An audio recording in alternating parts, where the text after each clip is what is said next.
Hey guys, welcome. And this week, another Webley, but this one very different to the last ones that I looked at.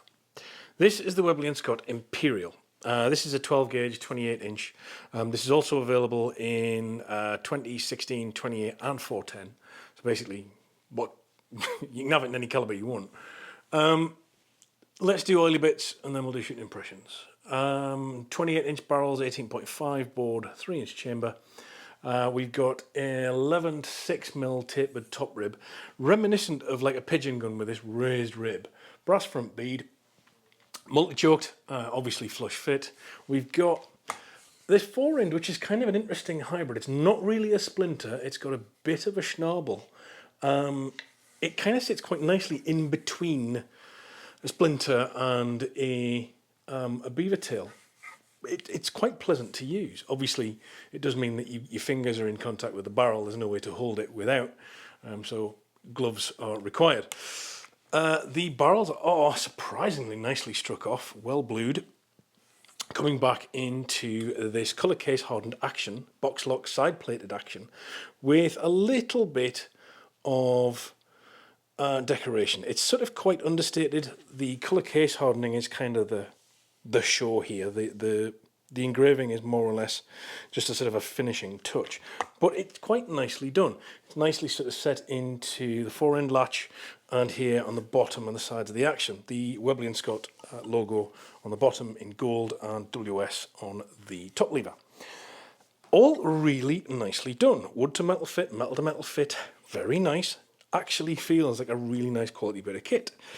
Autosafe, Prince of Wales grip, quite pleasant to use in the hand. The trigger pull is fine, a little bit of slop, but it's not like light your hair on fire amazing, but equally it by is no means terrible. It is a perfectly acceptable trigger.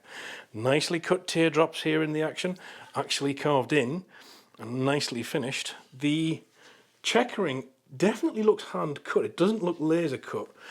Slightly variable in terms of depth. The checkering on the fore end is deeper than the checkering back here, but it is comfortable in the hand. The fact that there are no diamonds on it actually means that you get quite a nice bit of grip on it.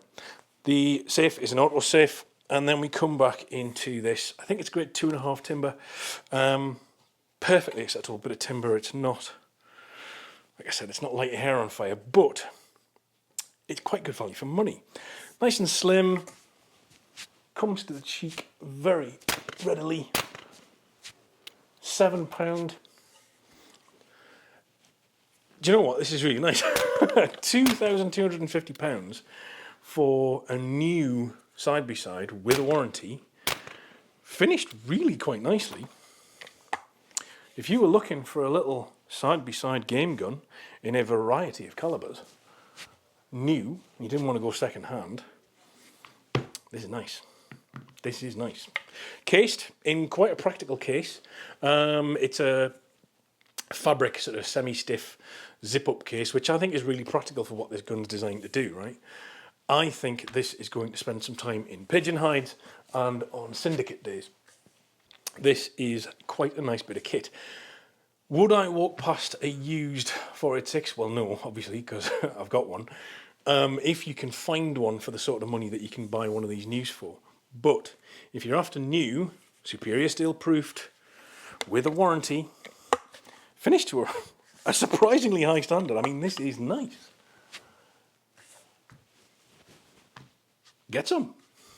I hope you've noticed that we've launched channel memberships recently. If you join up, buy me a coffee or the equivalent amount of money on a monthly basis, you get early access to videos and a look at, even depending on which tier you go for, sometimes some uncut footage or stuff that wouldn't normally make it to the channel. The, of course, other benefit is that you get to support the channel. This content isn't free to make, especially on the big project stuff that we've started doing recently. It's really useful to get some support if you enjoy the show. Guys, thanks very much for tuning in. I'll see you next time.